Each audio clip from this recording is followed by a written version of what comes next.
Hola, bienvenidos a KJV Bible Stories. Continuamos con el libro Las Buenas Nuevas por E.J. Waggoner. Esta es la parte 5 o quinta. Y estamos en el capítulo 2 que se llama Vida por Fe de Cristo. Y aquí nos quedamos en esa sección que se llama Contrario a la verdad del Evangelio. Y vamos a empezar con una palabra de oración. Querido Padre Celestial, venimos hacia usted en el nombre de su Hijo Jesucristo. Pedimos que esté con nosotros, mande su Espíritu Santo, su presencia, Señor, para nosotros poder entender lo que está escrito en este libro y que podamos apreciar el trabajo que hizo este siervo Waggoner para escribir este libro que tiene tantas hermosas joyas que nos hace aprender el mensaje de justicia por fe. Sálvanos y perdona nuestros pecados en el nombre de Cristo Jesús. Amén. Contrario a la verdad del Evangelio, la oleada de temor pareció alcanzar también a los creyentes judíos, ya que los otros creyentes judíos participaron de su simulación, tanto que aún Bernabé fue llevado por la hipocresía de ellos. Desde luego no andaban rectamente conforme a la verdad del Evangelio, versículo 14, pero el simple hecho de la simulación no era la totalidad de la ofensa contra la verdad del Evangelio. En aquel contexto significaba una negación pública de Cristo, tanto como lo fue en aquella otra ocasión cuando Pedro, bajo la súbita presión del miedo, cayó a la tentación. Nosotros hemos caído en el mismo pecado demasiado a menudo como para erigirnos en jueces, pero podemos observar el hecho y sus consecuencias a modo de advertencia. Recuerda que estamos en Galatas capítulo 2, ¿ok? Cada capítulo va a cada capítulo de la Biblia.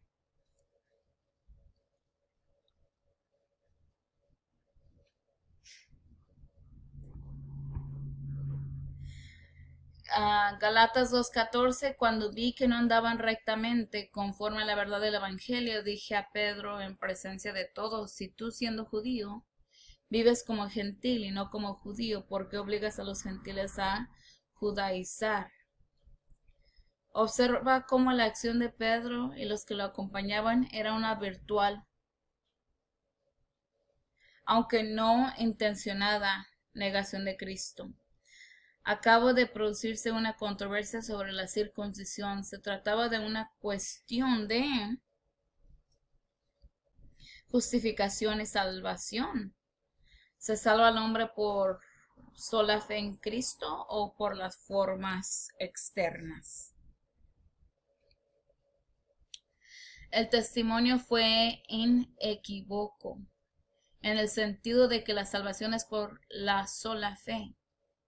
Y ahora estando aún viva la controversia, estando aún los falsos hermanos propagando sus errores, esos hermanos leales empezaron súbitamente a hacer discriminación en perjuicio de los creyentes gentiles debido a que no estaban circuncidados. De hecho, les estaba diciendo, si no os circuncidáis conforme al rito de Moisés, no podréis ser salvos. Su forma de actuar decía, nosotros también ponemos en duda el poder de la sola fe en Cristo para salvar a los hombres.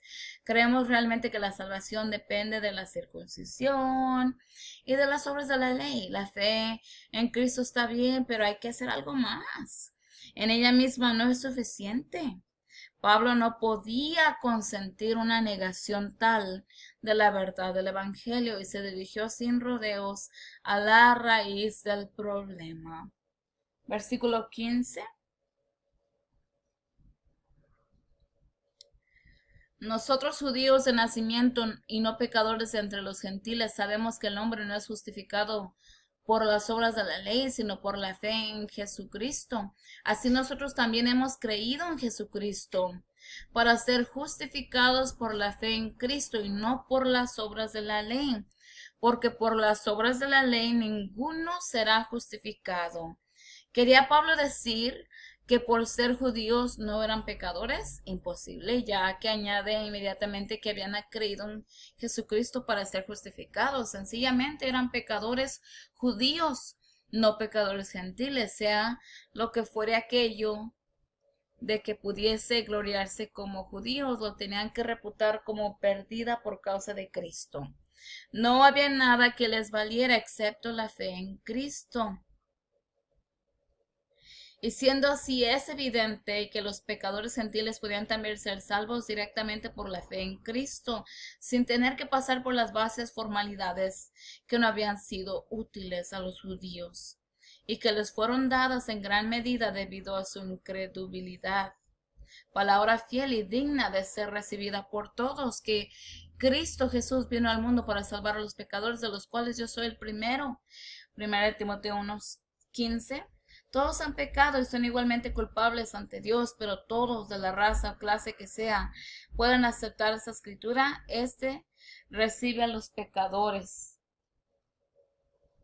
y come con ellos. Lucas 15:2. Un pecador circuncisado no es mejor que uno incircunciso. Un pecador que es miembro de la iglesia no es mejor que uno que no lo sea. El pecador que ha pasado por la forma del bautismo no es mejor que el pecador que nunca ha hecho profesión de religión. El pecado es el pecado y los pecadores son pecadores dentro o fuera de la iglesia. Pero gracias a Dios, Cristo es el sacrificio por nuestros pecados, tanto como por los pecados del mundo entero. 1 Juan 2:2. Hay esperanza para el fiel que hace profesión de religión, como también para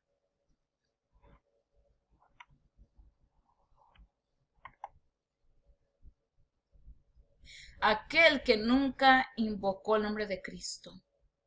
El mismo evangelio que se predica al mundo, hay que predicarlo a la iglesia, puesto que no hay más que un evangelio. Es útil para convertir pecadores en el mundo, tanto como para convertir pecadores en la membresía de la iglesia. Y al mismo tiempo renueva a los que están verdaderamente en Cristo. El significado de la palabra justificado es hecho justo. Deriva del latín justitia. Ser justo es ser recto. O a eso le añadimos la terminación ficar, también del latín significado hacer, magnificar, hacer grande, dignificar, hacer algo, etc. Justificar, hacer justo. En ocasiones aplicamos el término justificar al que es inocente de un hecho del que es acusado sin causa. Pero el tal no necesita justificación, puesto que es ya justo. Ahora bien, dado que todos pecaron, no hay ningún justo recto ante Dios, por lo tanto todos necesitan ser justificados o hechos justos. La ley de Dios es justicia. Vea Romanos 7:21, Romanos 9:39, versículo 31, Salmo 119, versículo 172. Tanto apreciaba Pablo la ley que creyó en Cristo para obedecer la justicia que ésta exige, pero que por sí misma es incapaz de proporcionar. Lo que era imposible a la ley por cuanto era débil por la carne, Dios al enviar a su propio Hijo en semejanza de carne el pecado, y como sacrificio por el pecado condenó al pecado en la carne para que la justicia para que la justicia que quiera la ley, perdón, para que la justicia que quiere la ley se cumpla en nosotros, que no andamos conforme a la carne, sino conforme al Espíritu. Romanos 8:3 y 4. La ley que declara pecadores a todos los hombres solo podría justificarlos afirmando que el pecado no es pecado, pero eso no sería justificación, sino contradicción. Luego, ¿anulamos la ley? Los que persisten en el pecado lo harían gustosos, pues es una ley que los declara culpables. Pero es imposible abolir la ley del Dios, ya que es la misma vida y el carácter de Él. Así la ley es santa y el mandamiento santo, justo y bueno. Romanos 7:12.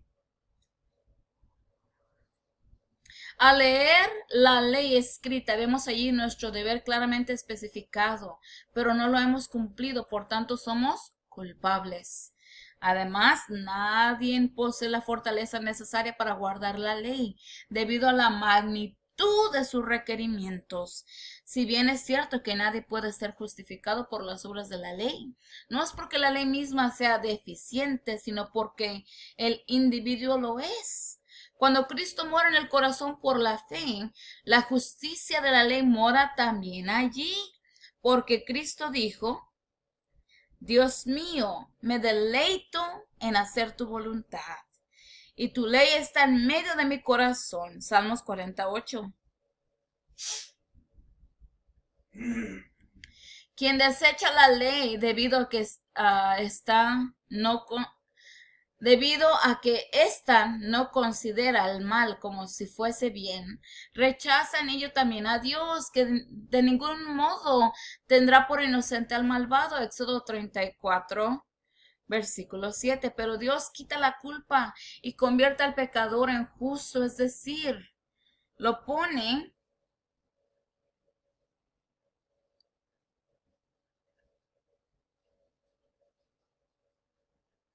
en armonía con la ley. La ley que antes lo condenaba da ahora testimonio de su justicia. Ve Romanos 3:21.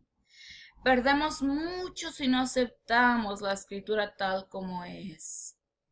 En el original, el versículo 16 contiene la expresión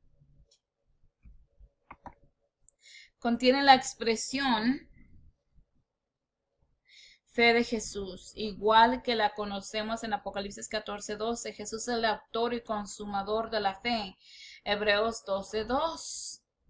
La fe viene por el oír, y el oír por medio de la palabra de Cristo. Romanos 10:17. En el don de Cristo a todo hombre hallamos la medida de fe que Dios repartió a cada uno. Romanos 12:3. Todo proviene de Dios. Él es quien da arrepentimiento y perdón de los pecadores, o a los pecadores, ¿verdad? Por lo tanto, nadie puede quejarse por tener una fe débil. Quizás no haya aceptado ni usado el don, pero no existe una cosa tal como fe débil. Uno puede ser débil en la fe, puede temer, apoyarse en la fe, pero la fe en ella misma es tan firme como la palabra de Dios. No existe otra fe diferente de la fe de Cristo. Cualquier otra cosa que pretenda hacerlo es una falsificación. Solo Cristo es justo. Él ha vencido al mundo y solo Él tiene poder para hacerlo. En Él mora toda la plenitud de Dios, ya que la ley, Dios mismo, está en su corazón. Solamente Él guardó y puede guardar la ley a la perfección, por tanto, solamente por su fe, la fe viviente, es decir, su vida en nosotros, podemos ser hechos justos. Amén. Eso es plenamente suficiente. Él es la piedra probada, Isaías 28:26. La fe que nos da es la suya propia, probada y aprobada. No nos fallará en ninguna circunstancia. No se nos exhorta a que intentemos hacerlo también como Él lo hizo, ni que intentemos ejercitar tanta fe como Él ejercitó, sino simplemente a que tomemos su fe y permitamos que obre por el amor y purifique el corazón. Lo hará. A todos los que recibieron y a los que creyeron en su nombre les dio el derecho de ser hijos de Dios. Juan 1:12. Los que reciben son los que creen en su nombre. Creer en su nombre es creer que Él es el Hijo de Dios, y eso significa, a su vez, creer que ha venido en la carne humana, en nuestra carne. Así ha de ser, puesto que su nombre es Dios con nosotros, Emmanuel. Creyendo en Cristo somos justificados por la fe de Jesús, con la fe de Cristo. puesto que lo tenemos personalmente morando nosotros, ejerciendo su propia fe. En sus manos está todo el poder en el cielo y en la tierra. Reconociendo el hecho, sencillamente le permitimos que ejerza su propio poder de su propia manera. Cristo es poderoso para hacerlo, infinitamente más que todo cuanto pedimos o entendemos por el poder que opera en nosotros. Efesios 3:20. Galatas 2:17. Y si buscando ser justificados en Cristo, también nosotros hemos sido hallados pecadores, es por eso Cristo, ministro de pecado de ninguna manera. Jesucristo es el santo y el justo. Cristo apareció para quitar nuestros pecados. 1 Juan 3:5, el anterior fue Hechos 3:14. Y él no solo no cometió pecado, 1 Pedro 2:22, sino que no conoció pecado, 2 Corintios 5:21. Por lo tanto, es imposible que ningún pecado provenga de él. Cristo no imparte el pecado. En el manantial de la vida que fluye de su costado herido, de su corazón traspasado, no hay vestigio alguno de impureza. Él no es el ministro de pecado, no ministra el pecado a nadie. Si en alguno que haya procurado y hallado la justicia mediante Cristo se encuentra posteriormente pecando, es debido a que la persona ha obstruido la corriente, haciendo que se estanque el agua. No ha dado libre curso a la palabra de manera que resulte glorificada. Y allí donde falta la actividad aparece la muerte. No hay que culpar a nadie de que así suceda fuera de la persona misma, que ningún profeso cristiano tome consejo de sus propias imperfecciones y diga que es imposible que el creyente viva una vida sin pecado. Para un verdadero cristiano, para aquel que tiene la fe plena, lo que es imposible es vivir otra clase de vida. Porque los que hemos muerto al pecado, ¿cómo viviremos aún en él? Romanos 6:2. Todo el que ha nacido de Dios no sigue pecando porque la vida de Dios está en él. No puede seguir pecando porque ha nacido de Dios. Primera de Juan 3:9. Por lo tanto, permanecer en él, morar en él. Galatas 2:18, porque si reedifico lo que derribé, demuestro que soy transgredor. Si un cristiano derriba, desecha sus pecados mediante Cristo para reedificarlos después, se constituye nuevamente en transgredor. Vuelve a estar en la carencia y necesidad de Cristo. Es preciso recordar que el apóstol se está refiriendo a aquellos que creyeron en Jesucristo, que fueron justificados por la fe de Cristo. Pablo dice en Romanos 6:6, nuestro viejo hombre fue crucificado junto con él para que el cuerpo del pecado sea destruido, a fin de que no seamos más esclavos del pecado. Leamos también, vosotros estáis completos en él, que es la cabeza de todo principado y potestad, y en él también fuiste circuncidados con una circuncisión hecha sin mano, al despojarnos el cuerpo de los pecados mediante la circuncisión hecha por Cristo. Colosenses 2:10 y 11. Lo que resulta destruido es el cuerpo del pecado, y es solamente la presencia personal de la vida de Cristo la que lo destruye. Lo hace con el fin de librarnos de su poder, o sea, el poder del pecado, y de impedir que tengamos que servirle de nuevo. Queda destruido para todos, ya que Cristo abolió en su propia carne la enemistad, la mente carnal, no la suya, pues nunca la tuvo, sino la nuestra. Llevó nuestros pecados nuestras debilidades, obtuvo la victoria para toda alma. El enemigo quedó desarmado. Solo hemos de aceptar la victoria que Cristo ganó. La victoria sobre todo pecado es ya una realidad. Nuestra fe en ello lo convierte en real para nosotros. La pérdida de la fe nos coloca fuera de esa realidad. Y reaparece el viejo cuerpo de los pecados. Aquello que la fe derribó resulta reedificado por la incredulidad. Hay que recordar que esta destrucción del cuerpo de los pecados, aunque realizada ya por Cristo para todos, pertenece al presente en cada uno como individuo. Galatas 2:19, porque por la ley he muerto a la ley a fin de vivir para Dios. Muchos parecen suponer que la frase he muerto a la ley significa lo mismo que la ley ha muerto.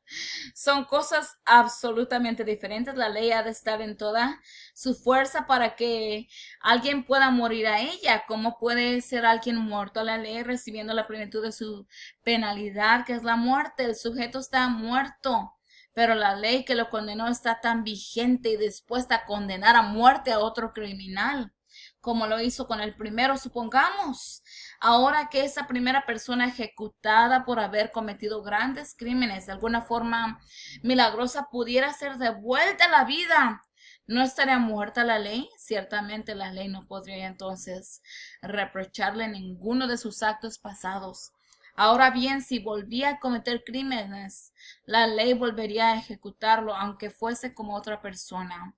Resucitó de la muerte, que debido a mi pecado me impulsó la ley. Ahora ando en novedad de vida, o en newness of life, dice en inglés, vida nueva. Estoy vivo a Dios, como se pudo decir Saúl a los primeros días. El Espíritu de Dios me ha mudado a otro hombre, o cambiado a otro hombre. Tal es la experiencia del cristiano, como demuestra lo que sigue. Galatas 2:20, versículo muy popular. Con Cristo estoy crucificado y ya no vivo yo, sino que Cristo vive en mí. Y lo que ahora vivo en la carne, lo vivo por la fe en el Hijo de Dios que me amó y se entregó a mí mismo por mí. A menos que seamos crucificados en Él, su muerte y resurrección no nos aprovechan nada o de nada. Eso es cosa seria. Si la cruz de Cristo permanece alejada y fuera de nosotros, aunque solo sea un momento o por el espesor de un cabello, para nosotros tiene a ser como si no hubiese estado crucificado. Quien quiera ver a Cristo crucificado no debe mirar hacia atrás y hacia adelante, sino hacia arriba, ya que los brazos de la cruz que fue levantada por el Calvario alcanzan desde el paraíso perdido hasta el paraíso restaurado y abarcan todo el mundo del pecado. La crucifixión de Cristo no es algo circunscrito a un solo día. Cristo es el Cordero que fue muerto desde la creación del mundo. Apocalipsis 13:8. Las angustias del Calvario no cesarán mientras que haya un solo pecado o pecador. Ahora mismo está Cristo llevando los pecados de todo el mundo, ya que todas las cosas subsisten en Él. Y cuando finalmente se ve obligado a enviar al lago de fuego a los malvados impenitentes, la angustia que sufran no será mayor de la que sufrió en la cruz el Cristo que rechazaron. Cristo llevó nuestros pecados en su cuerpo sobre el madero. 1 Pedro 2:24, fue hecho maldición por nosotros al colgar del madero. Galatas 3:13.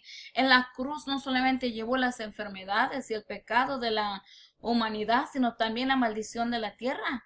Las espinas son una estiga de la maldición. Génesis 3:17 y 18. Y Cristo llevó la corona de las espigas. Cristo crucificado, lleva todo el peso de la maldición. Allá donde veamos un ser humano hundido en la miseria, llevando las cicatrices del pecado, hemos de ver también al Cristo que nos el Cristo de Dios crucificado por él. A ver, vuelvo a leer eso. Llevando las cicatrices del pecado, hemos de ver también al Cristo de Dios crucificado por él. Cristo en la cruz lo lleva todo, incluyendo los pecados de ese ser humano. Debido a su incredulidad, puede que sienta el peso gravoso de su carga, pero si cree, puede ser librado de ella. Cristo lleva sobre la cruz los pecados de todo el mundo. Por lo tanto, allá donde veamos pecado, podemos estar seguros de que está la cruz de Cristo. El pecado es un asunto personal.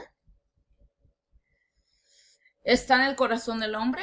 De dentro del corazón de los hombres salen los malos pensamientos, adulteros, fornicaciones, homicidios, hurtos, avaricias, maldades, engaño, vicios, envidias, chismes, soberbia, insensatez.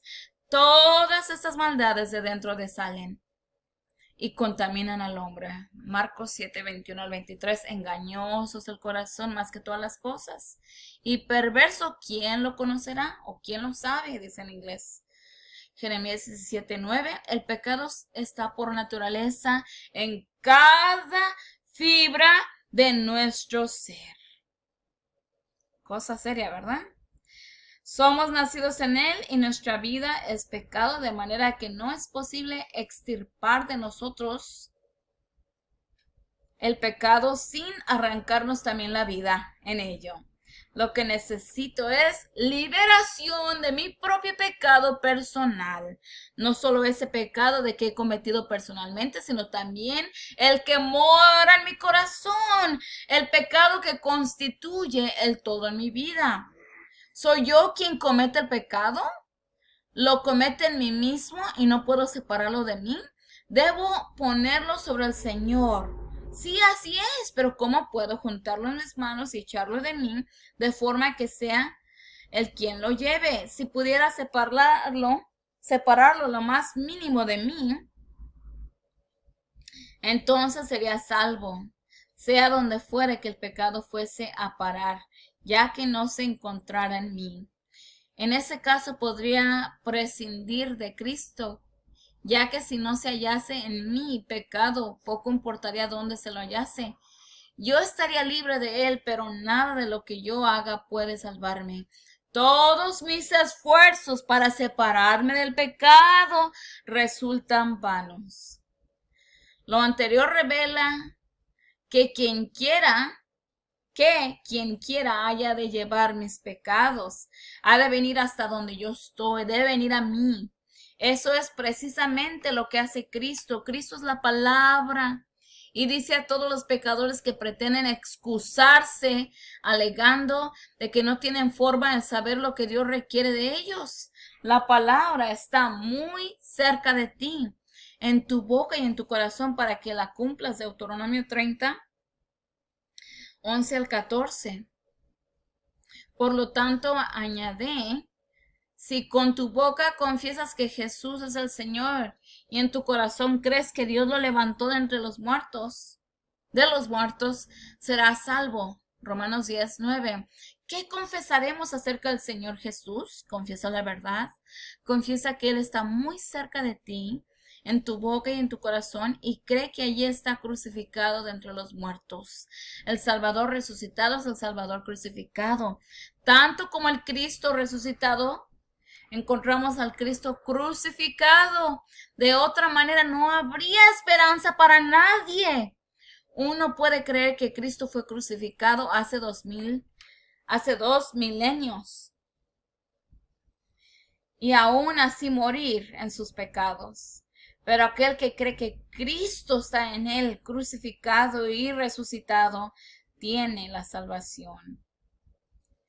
Todo cuanto tiene que hacer cualquier ser humano para ser salvo es creer la verdad, es decir, reconocer los hechos, ver las cosas de la precisa forma en que realmente son y confesarlas. Todo el que crea que Cristo está en el crucificado y resucitado, que mora en él, por el poder de la resurrección es salvo del pecado, estará salvo mientras lo crea. Tal es la única y verdadera confesión de fe. Qué gloriosa verdad, que allí donde el pecado abundó, allí quiere estar Cristo, allí está Cristo, el Salvador del pecado. Él lleva el pecado, todo el pecado del mundo. En el 10º capítulo de Romanos, como ya se ha dicho, vemos a Cristo viniendo a todo hombre mediante el Espíritu mediante el Espíritu, nuestro pronto auxilio en las tribulaciones. Salmos 46:1. Viene el pecador a fin de proporcionarle todo incentivo y facilidad para que se vuelva del pecado la justicia. Él es el camino, la verdad y la vida. Juan 14:6. No hay otra vida aparte de la suya, porque aunque Cristo viene a todo hombre, no todo hombre manifiesta su justicia, pues algunos suprimen la verdad con su injusticia. Romanos 1:18. El inspirado anhelo de Pablo es que podamos ser fortalecidos en el hombre interior por su espíritu.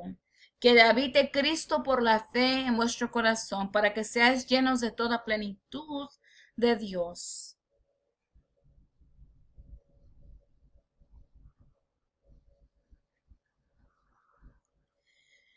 En el pecador podemos ver a Cristo crucificado, ya que de allí donde haya pecado y donde haya pecado y maldecido, está Cristo llevándolo.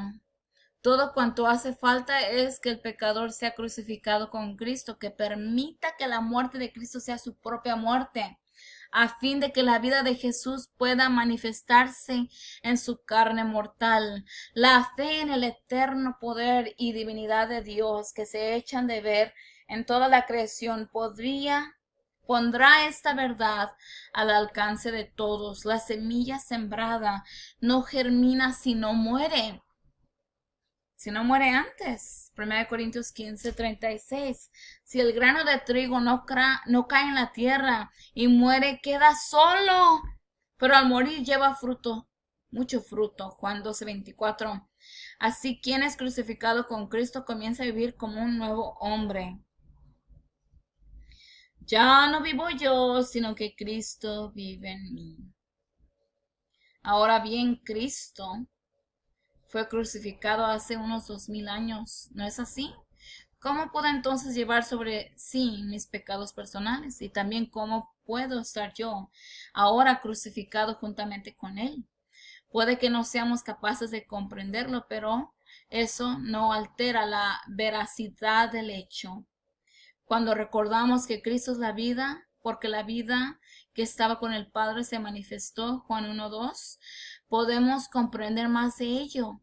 En Él estaba la vida y esta vida era la luz de los hombres. Aquel verbo era la luz verdadera que alumbraba a todo hombre que viene a este mundo. Juan 1:4-9. Aquí vamos a pausar. Vamos a poner una pausa y vamos a cerrar. Querido Padre Celestial, gracias por la verdad que se está convirtiendo. Le pedimos que la podamos aceptar y compartirla, aprenderla y compartirlo con los demás. En el nombre de Cristo Jesús, amén. Nos vemos en la siguiente parte.